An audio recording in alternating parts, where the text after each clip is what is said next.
আসসালামু আলাইকুম। আসলে আমি কৃষি নিয়েই গবেষণা করি। কৃষি নিয়েই আমার কাজ, কৃষি নিয়েই আমার হলো পথ চলা। তো আসলে আমি নেপিয়ার ঘাস কাটতেছি। নেপিয়ার ঘাসটা আসলে বর্ষাকালে আপনার ছাগল পালন বা গরু পালন যেটাই করেন না কেন, আসলে বর্ষাকালে খুব কঠিন হয়ে যায়।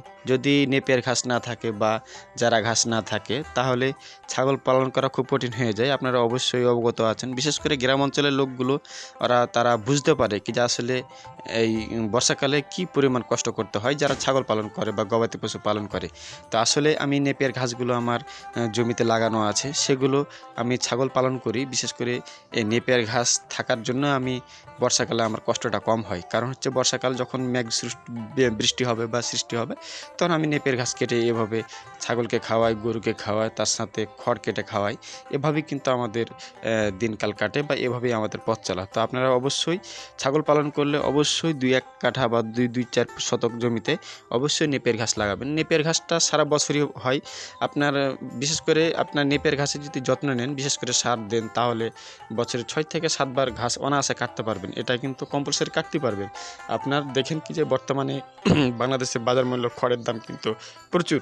সেজন্য অবশ্যই নেপিয়ার ঘাস আমি কিন্তু যেগুলো ঘাস উঠিয়ে রাখছি, সেগুলো কিন্তু ছাগলের জন্য পরবর্তীতে দিব। যে বর্তমানে এখন দিব, আবার শেষ হয়ে গেলে এই বস্তা থেকে আবার দিব। তো বাদবাকি যেটুকু থাকবে সেটুকুই দেখতে পাচ্ছেন খড়। খড় কেটে আমি গরুকে খাওয়াবো। তো আসলে গরু আমার একটা আছে, ছাগল আমার ৬টা আছে। তো আপনারা ভিডিওটি সম্পূর্ণ দেখলে অবশ্যই বুঝতে পারবেন, অবগত হবেন। আসলে আপনারা নেপিয়ার ঘাস পালন করলে অবশ্যই সফল হতে পারবেন। আর বর্তমানে খড় কিনে খাওয়া গবাদি পশুকে যদি খাওয়ান, সেক্ষেত্রে ব্যয়বহুল একটা খরচ চলে আসে, সেভাবে লাভজনক হয় না।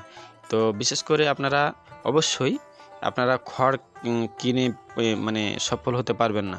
নেপিয়ার ঘাস বা আপনার যদি সেভাবে যদি আপনার আশেপাশে যদি বড় বন থাকে, জঙ্গল থাকে, গাছগাছড়া থাকে, সেগুলো খেয়ে আপনার ছাগল পালন করা সম্ভব। কিন্তু যদি সেই ব্যবস্থাও না থাকে, তাহলে কিন্তু অবশ্যই আপনাকে ঘাসের ব্যবস্থা করতে হবে।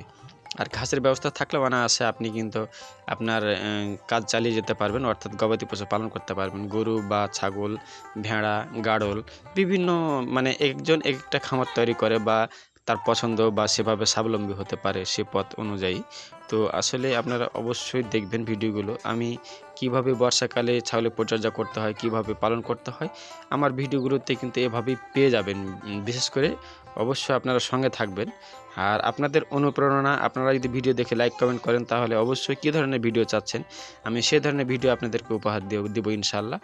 তো গবাদি পশুটা কীভাবে খাচ্ছে দেখুন। আসলে আমি প্রতিনিয়তই আমি গবাদি পশু, গরু, ছাগল কিনি। আমি এই ঘাসগুলো যে বস্তা থেকে ঢাললাম, সেগুলো কিন্তু আমি বিশেষ করে ছাগলের বাচ্চাদের জন্য আমি কেটেছি। আপনারা দেখুন কীভাবে উপরে উঠতেছে, কীভাবে খাচ্ছে। আসলে নেপিয়ার ঘাস আসলে খুবই সুস্বাদু একটা ঘাস, এবং অবশ্যই এটা হলো একেবারে বৈজ্ঞানিক ঘাস। সেজন্য অবশ্যই ভিডিওগুলো দেখবেন, সাপোর্ট করবেন এবং অবশ্যই লাইক কমেন্ট করে পাশে থাকবেন। আজকের মতো বিদায় নিচ্ছি। খোদা হাফেজ। ধন্যবাদ।